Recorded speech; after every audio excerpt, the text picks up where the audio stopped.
Assalamu alaikum students, how are you?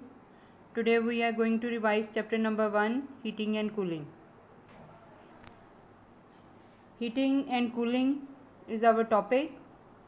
Students, you know that as soon as our hand touches something very hot or cold, we immediately pull our hand. This is our reflex action. Hotness is about the amount of heat energy an object has. A spark from firework may be very hot, but it will not hurt very much because it does not contain much heat energy. However, a cup of tea that may not be very hot, it can still burn our tongue because it contains a lot of heat energy. Temperature and heat are two different things. Temperature is the measure of how hot or cold an object is. A candle flame is hot and is said to be at high temperature. Ice, on the other hand, is cold and said to be at low temperature. Our sense of touch is a common way to know about how hot or cold an object is. But a device that is used to measure the temperature of an object is known as thermometer. Temperature is measured with the help of a thermometer. It has 3 scales. It is measured in degree Celsius, degree Fahrenheit and Kelvin scale. Students,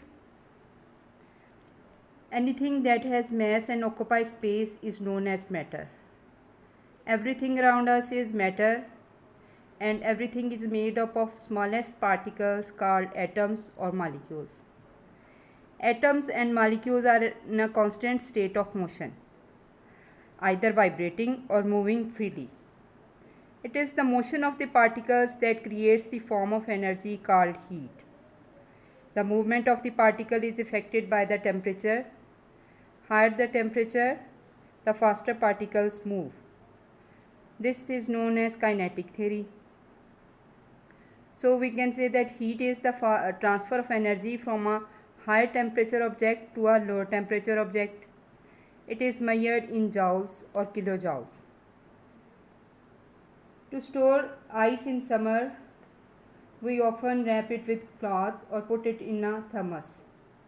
In this way, we avoid the thermal contact of ice with its surroundings.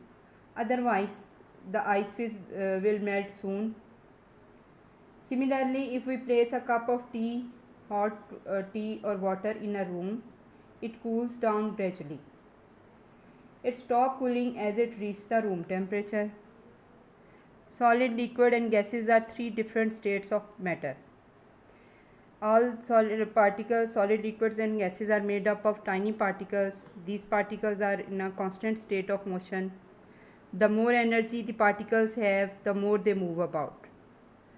As they lose energy, they move about less. When we cool a solid, heat energy is removed from it. The particles will move more and more slowly until they stop moving altogether. The temperature at which the particles stop moving is called absolute zero. We can say that absolute zero is the temperature at which the material has no heat energy, and this temperature is minus 273 degrees Celsius. As I have told you that there are 3 scales with the help of which we can measure the temperature of an object: degree Celsius, degree Fahrenheit and degree Kelvin scale. In order to do the scientific work, it is convenient to use temperature scale that is starting with absolute zero. This temperature scale is called Kelvin scale and it starts at absolute zero. This is absolute zero minus 273 degrees Celsius, and Kelvin scale start at absolute zero. Kelvin scale has degrees which are the same size as the degrees in Celsius scale. The size of the degrees of the Kelvin scale is same as the size of the degrees of Celsius scale. We can look at this that melting point of ice is 0 degrees Celsius, and on Kelvin scale it is 273 Kelvin.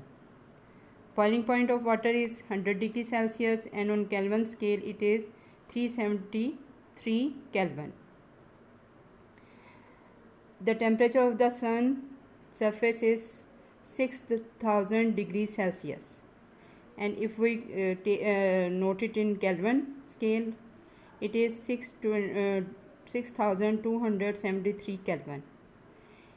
We can easily interconvert these scales.